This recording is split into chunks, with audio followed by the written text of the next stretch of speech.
नमस्कार दोस्तों, मैं हूं पंकज राय और आप देख रहे हैं दीपिका चैनल।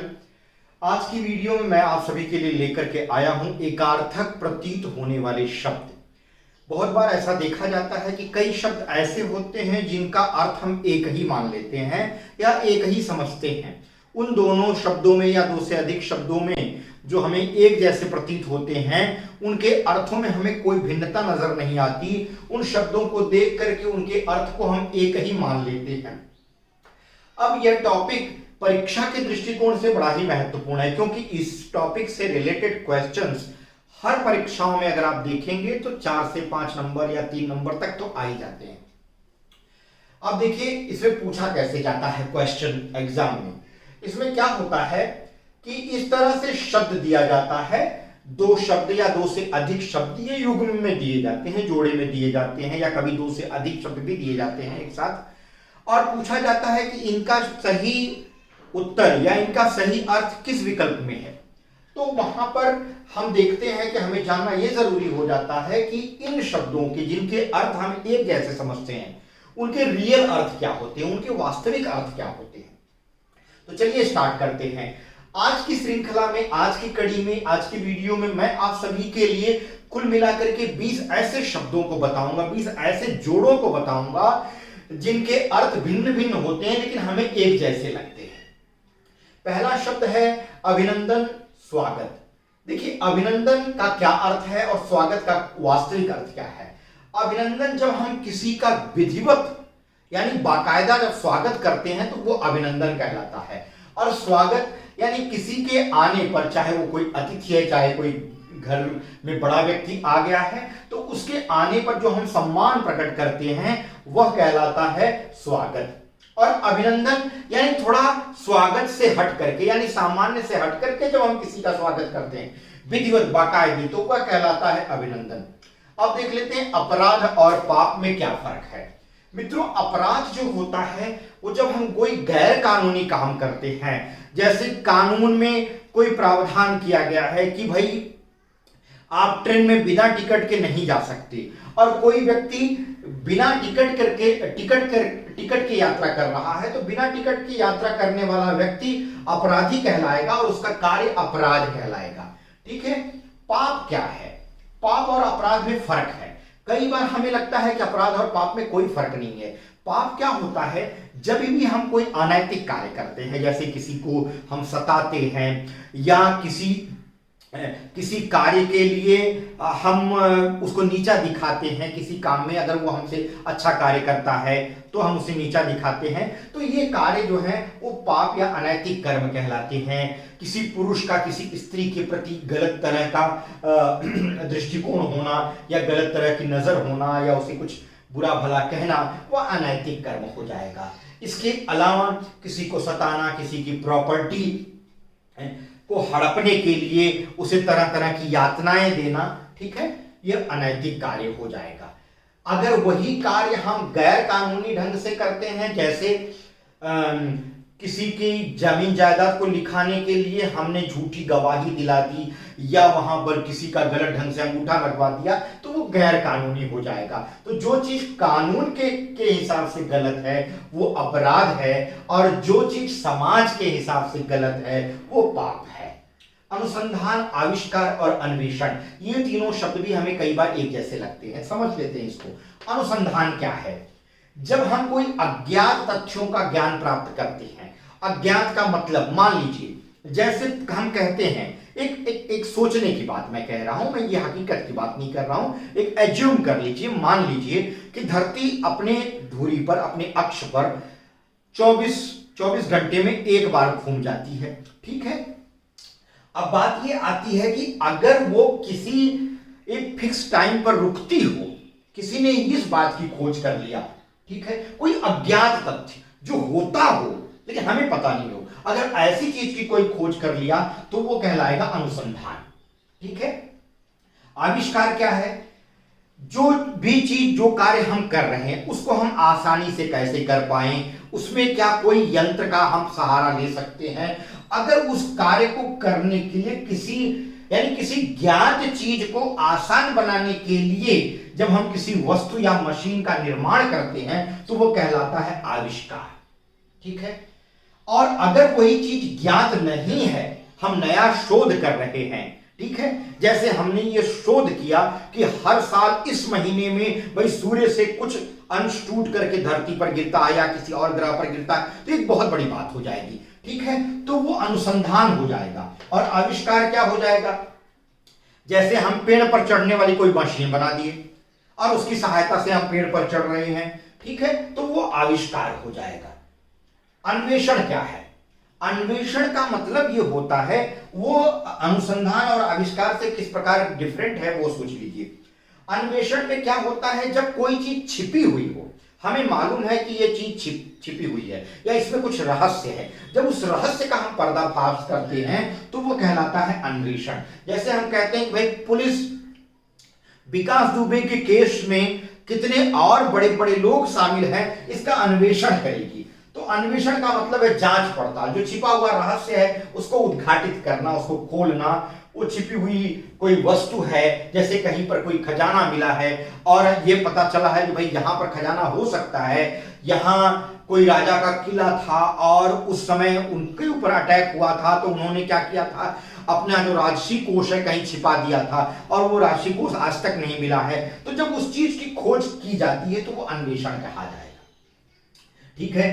अनुरोध और प्रार्थना में क्या फर्क है? देखिए, अनुरोध जो होता है वो बहुत ही विनम्रता, यानी उसमें बहुत ज्यादा विनम्रता नहीं होती, ठीक है, वह आग्रह के साथ किया जाता है, ठीक है, तो वो अनुरोध है। और प्रार्थना में क्या होता है, व्यक्ति अपने को भक्त मान करके या अपने को किसी व्यक्ति को श्रेष्ठ मान कर, चाहे वो ईश्वर है, ठीक है, या कोई व्यक्ति है, और उसको श्रेष्ठ मान करके वहां पर विनम्रता, विनय के साथ, यानी विनय यानी विनम्रता पूर्वक जो निवेदन किया जाता है वो प्रार्थना है। आगे आ जाते हैं अनुभव और अनुभूति में। अनुभव और अनुभूति में जमीन आसमान का फर्क है। हमें दोनों शब्द देखिए एक जैसे लगते हैं, स्पेलिंग भी लगभग मिलती जुलती लगती है, लेकिन फर्क क्या है वो समझ लीजिए। जैसे अनुभव, मेरा 20 सालों का पढ़ाने का अनुभव है, तो जब मैं कारक पढ़ाता हूं तो जो पहली बार मैंने पढ़ाया था या जब मैंने पहली बार ग्रामर की टेक्स्ट बुक से कारक किसी कक्षा में पढ़ाया होगा और आज जब पढ़ाऊंगा तो उसमें फर्क आएगा, क्योंकि जब मैं पहली बार पढ़ाया था उस समय मैंने जो एग्जाम्पल दिए थे, जो चीजें करता था या जिस मेथड से बच्चों को समझाने की कोशिश करता था, उसमें मैंने पाया कि कुछ चीजें चेंजेस करने की जरूरत है, कुछ बदलाव लाने की जरूरत है, तो वो हमारा अनुभव है, ठीक है। तो व्यवहार से प्राप्त ज्ञान, जो हम व्यवहार करते हैं, ठीक है, जैसे हम ट्रे में ग्लास रखे हैं और कई ग्लासेस में पानी भरा हुआ है, ठीक है, तो हमारे चलने का जो तरीका है वो एक विशेष ढंग से होगा ताकि वो पानी छलके ना। और वो कैसे हुआ है, बचपन में एक छोटे बच्चे को आप क्या करिए, जो छोटा बच्चा है उसको ट्रे पकड़ा दीजिए और ग्लास में पानी भर दीजिए, उसको कहिए बेटा जाकर के वहां मेहमान आए उनको दे दो, वो चलेगा। अगर उसने ज्यादा पहले की प्रैक्टिस नहीं की है या ज्यादा उसको आदत नहीं है तो क्या करेगा, वो छलकाते हुए जाएगा, ट्रे भर पानी फैल जाएगा। लेकिन वही किसी बड़े व्यक्ति को दे दीजिए तो बहुत संभाल के चलेगा। तो वो क्या है, वो अनुभव से प्राप्त ज्ञान है, ठीक है, वो है अनुभव। इसी तरह से कोई मैकेनिक है, कोई मैकेनिक जब किसी मशीन को बनाता है तो उसके किस पुर्जे को खोलने पर कौन सा दूसरा पुर्जा खुलेगा और किस ढंग से खोले, ये उसको अनुभव हुआ है। अगर कोई अनाड़ी व्यक्ति यानी पहली बार जब कोई मशीन कोई खोलने जा रहा है, उस व्यक्ति के खोलने में या उस व्यक्ति के मशीन बनाने में वो जिस तरह से खोलेगा, जिस तरह से उसको ठीक करेगा, उसमें और एक जो बहुत पुराना व्यक्ति है उसको करने में बहुत फर्क है। इसी तरह से डॉक्टरी पेशे में ले लीजिए, एक नया डॉक्टर, ठीक है, उसके सामने भले ही वो पढ़ करके आया है, डिग्री लिया है, सेम डिग्री धारक किसी ऐसे व्यक्ति के पास लेकर के जाइए जो दूसरा डॉक्टर है, जिसने भी मान लीजिए दोनों ने एमबीबीएस किया, तो जो अनुभवी एमबीबीएस वाला डॉक्टर रहेगा, डिग्री प्राप्त रहेगा, डिग्री होल्डर रहेगा, वो क्या करेगा, वो ऐसी केसेस को बहुत बार देखा होगा। अगर उसके सामने कोई पेशेंट आ जाता है तो उसने उस तरह के लक्षण वाले कई पेशेंट को पहले से दवा देकर के ठीक किया होगा और इस तरह के लक्षण सुनते ही वो समझ जाता है भाई ये वाली मेडिसिन देंगे या ये सिम्टम है तो इस तरह के लक्षण दिखाई दे रहे हैं, इसका मतलब है कि इसकी बॉडी में ये पार्ट थोड़ा खराब चल रहा है, या यहाँ पर ये वाली दवा दे दूंगा तो इस पार्ट की वजह से या यहाँ इस खाने की वजह से उसको ऐसा हुआ है, तो वो समझ जाता है तत्काल। वही नया व्यक्ति शायद हो सकता है कि वो अंदाजे से उसकी दवा फिट बैठ जाए, वो अलग बात है, लेकिन सिम्टम को समझ करके उतना अनुभवी के हिसाब से वो दवा नहीं दे पाएगा। तो जो अनुभव होता है वो कई बार कोई कार्य करने से प्राप्त जो ज्ञान होता है वो होता है अनुभव। और अनुभूति क्या होती है? देखिए, अनुभूति का अनुभव से कोई मतलब नहीं है। अनुभूति जो होती है, जैसे कोई चिंतन किया जाए, कोई संवेदन से प्राप्त जो ज्ञान होता है वो अनुभूति होती है, बोध जो होता है, ठीक है, वो अनुभूति है। ठीक है, जैसे विकास दुबे का अभी कुछ ही दिनों पहले बड़ी चर्चा हुई। विकास दुबे एक दुर्दांत अपराधी था कानपुर का, जिसने 8 सिपाहियों की हत्या कर दी थी। अब उसके भागने और सिपाहियों की हत्या करने और उसका बाद में पकड़ा जाना उज्जैन के महाकाल मंदिर से, तो ये सब सारी घटनाएं दिखाती हैं कि कहीं न कहीं एक सामान्य व्यक्ति चिंतन करना मतलब सोचता है, उसके मन में तरह तरह के विचार आते हैं कि कहीं न कहीं इसके पीछे बड़े लोगों का हाथ है। हो सकता है कोई राजनीतिक पार्टी का कोई बड़ा नेता इसके पीछे हो, या कई पार्टियों के नेता हो सकते हैं, बड़े अधिकारी के हाथ हो सकते हैं। ठीक है, तो ये सब सारी चीजें दिखती हैं, और उसका एनकाउंटर इतने ड्रामेटिक ढंग से हो जाना, ये भी बात एक चिंतन यानी सोच, आदमी के अंदर एक चिंतन यानी एक सोच जागृत होती है, और सोच के बाद एक बोध, अपने आप एक ज्ञान होता है कि यार ये जो एनकाउंटर हुआ है ना, इसमें कहीं ना कहीं कुछ गड़बड़ है। क्योंकि एनकाउंटर पूरा तरह से ऐसा दिखा रहा है कि भैया गोली मारी गई है सीने पर, और कहा जा रहा है कि विकास दुबे भाग रहा था, पैरों में रॉड भी पड़ी हुई है, तो भाई कितना तेज, वो हिरन तो हो नहीं जाएगा। दूसरी चीज, अगर भागने वाले व्यक्ति को गोली मारी जाएगी तो सीने पर गोली क्यों लगेगी? तो ये तमाम सारी बातें, ये क्या करता है, वो चिंतन एक बोध को जन्म देता है, और यही कहलाता है अनुभूति। हमें अनुभूति हो रही है कि ऐसा नहीं हो सकता, ठीक है, वो अनुभूति है, वो अनुभव नहीं है। आगे आ जाते श्रद्धा और भक्ति। ठीक है, श्रद्धा क्या है? अपने से जो बड़े लोग हैं, ज्ञानी हैं, जो किसी क्षेत्र में महारत हासिल किए हैं, चाहे वो संगीत का क्षेत्र है, साहित्य का क्षेत्र, किसी भी चीज में, जो जिनका ज्ञान हमसे ज्यादा है, उनके प्रति जो हमारे मन में पूज्य भाव पैदा होता है वो है श्रद्धा। ठीक है, जैसे लता मंगेशकर जी बहुत अच्छी गायिका है हिंदुस्तानी की, तो उनके लिए हमारे मन में क्या है? श्रद्धा है। हमारे गुरु हमसे अच्छा ज्ञान रखते हैं, वो जब भी हमें मिलेंगे, ठीक है, उनके प्रति मेरे मन में क्या रहेगी? श्रद्धा रहेगी। भक्ति क्या है? ईश्वर या देवता के प्रति जो पूज्य भाव है वो क्या है? भक्ति है। विलाप या प्रलाप समझ लीजिए, विलाप और प्रलाप में भी अंतर है।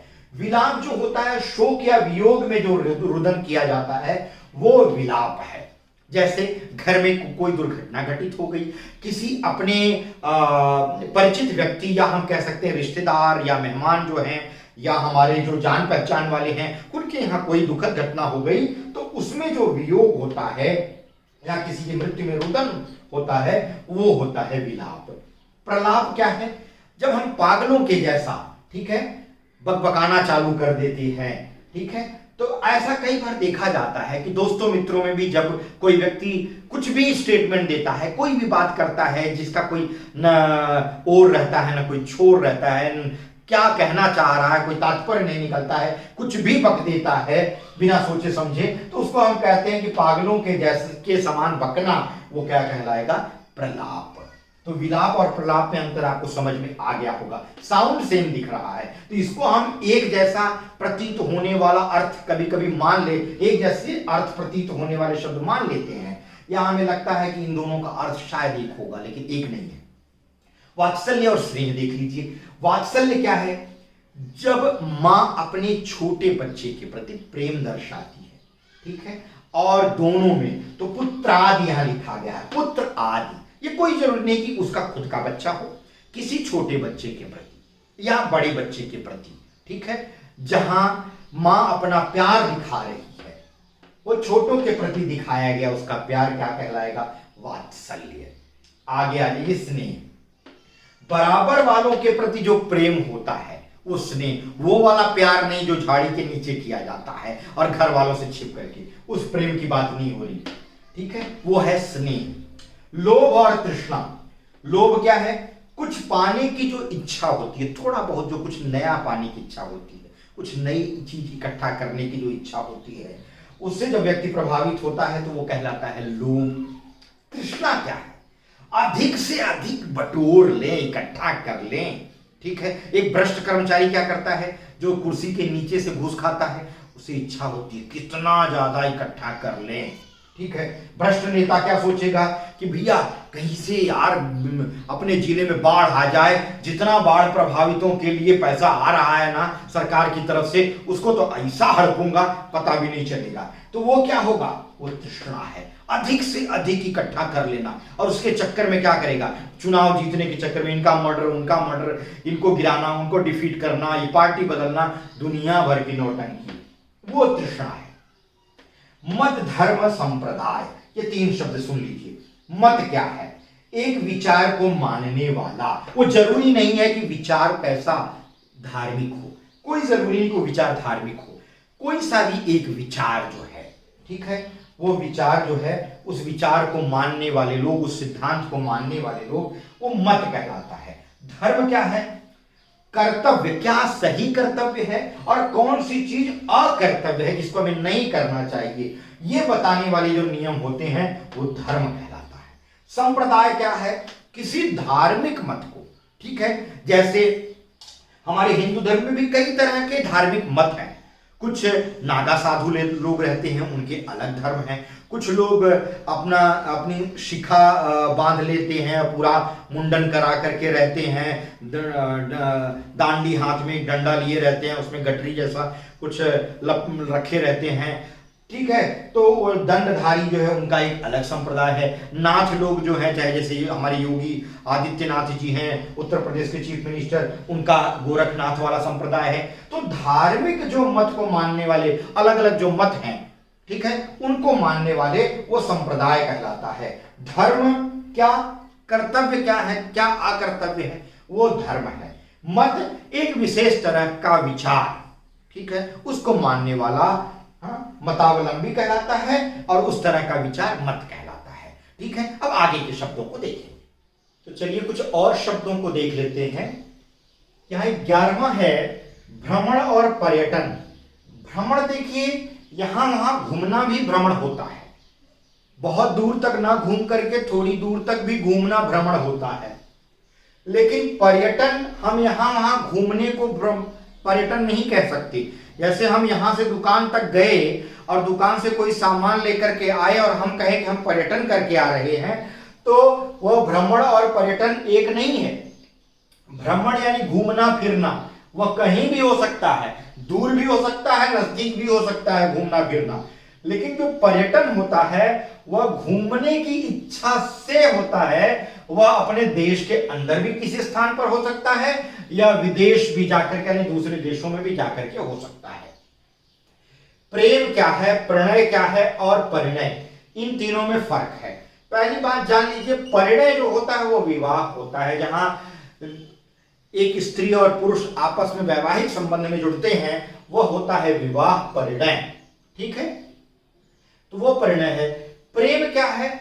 लगाव के कारण उत्पन्न अपनेपन की भावना जो होती है, किसी लगाव के कारण। जैसे कोई व्यक्ति आपका कुछ भला कर दिया, आपकी मदद कर रहा है, तो उससे आपका एक तरह का लगाव हो गया, उसके प्रति आपके मन में अपनेपन की भावना जाग गई, तो वह प्रेम हो गया, ठीक है।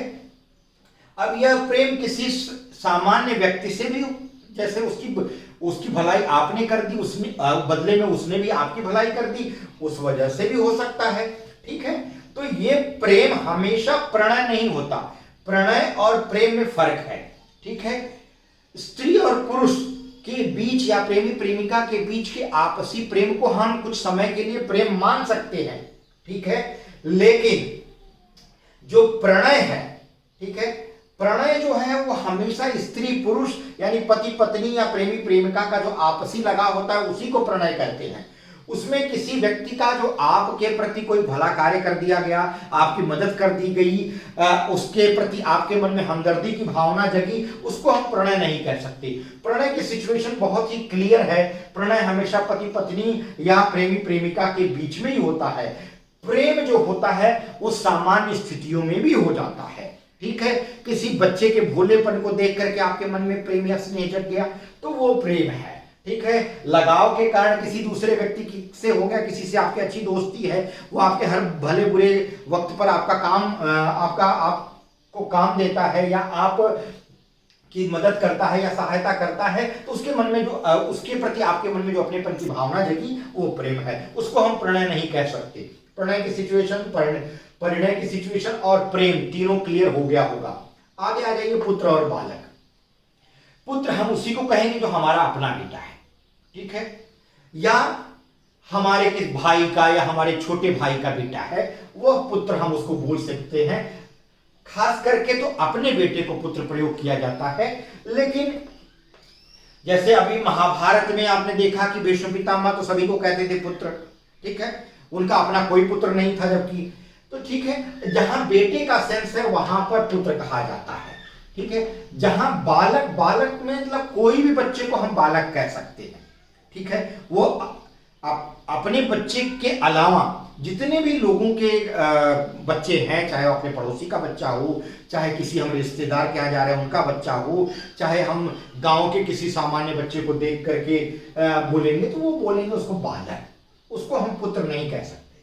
ठीक है, हाँ, यदा कदा कभी कभी क्या होता है, ठीक है, किसी सेंस में, आजकल तो वो प्रयोग ही नहीं किया जाता। वैदिक काल और महाभारत और रामायण के काल में किसी बच्चे को देख करके लोग पुत्र कह देते रहे होंगे।